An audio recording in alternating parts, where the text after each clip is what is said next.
मित्रों, आज हम बात करेंगे गृह अतिचार और गृह भेदन के बारे में कि किसे कहते हैं और इसमें क्या सजा है।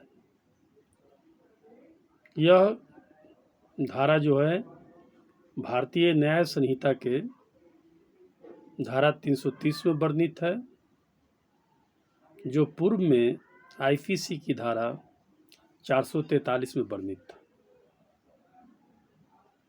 इसमें 330 के सब सेक्शन 1 में इसका परिभाषा दिया गया है। कहता है, परिभाषा है कि यदि कोई व्यक्ति किसी के निर्माण घर में, तंबू में, जलयान में बिना अधिकार के घुस जाता है या घुसने का प्रयास करता है तो वह प्रश्न गृह अतिचार कहला जाता है। और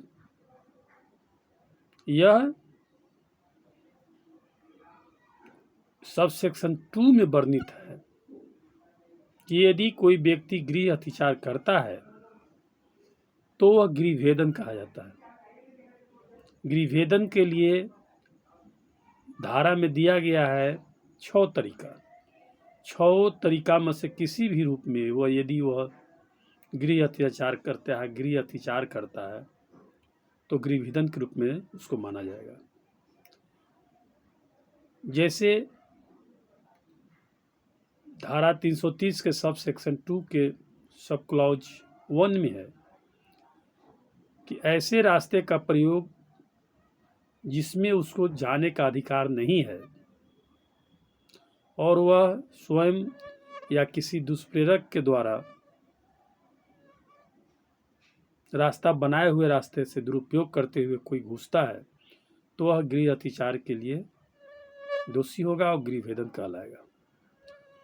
इसी तरह से क्लॉज सब 2 में कहा है कि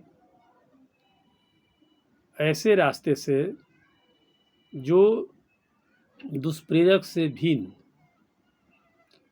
मानव प्रवेश के लिए आसित नहीं है,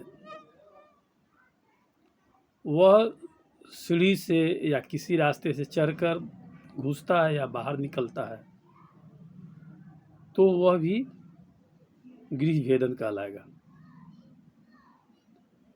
उसके बाद सब सेक्शन 3 कहता है कि यदि किसी साधन के द्वारा जिसमें उसको वर्णित है जाने से खोलकर या खोलना हुआ जानकर भी जहां उसको जाना या खोलना उचित नहीं था वहां खोलता है तो वह गृह अत्याचार का गृह भेदन करता है। यदि वह आपराधिक बल का प्रयोग करके या हमला करके या धमकी देकर अपना प्रवेश करता है या प्रस्थान करता है वह भी गृह भेदन है। इसी तरह से 6ठा जो पॉइंट है, ऐसे रास्ते का प्रयोग या बाहर निकलता है या करता है जो इसके बारे में वह जानता है कि प्रवेश के लिए या प्रस्थान के लिए बंद किया हुआ है तो अपने द्वारा या उस गृह अत्याचार के दुरुपयोग द्वारा खोला गया है उसका उपयोग करता है तो वह गृह भेदन में और गृह अत्याचार में दंडित होगा। उदाहरण के लिए, यदि कोई व्यक्ति घर की दीवार में छेद करके और उसमें हाथ डालता है और हाथ डाल देता है, उसी समय गृह अत्याचार हो जाता है और वह गृह भेदन कहा जाता है। इसमें दंड के लिए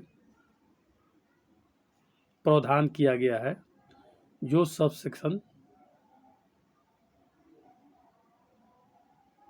331 में सेक्शन 331 में बताया गया है, जिसे हम अगले एपिसोड में बताएंगे। और इसी तरह फिर मिलेंगे। थैंक यू, धन्यवाद, फिर मिलते हैं।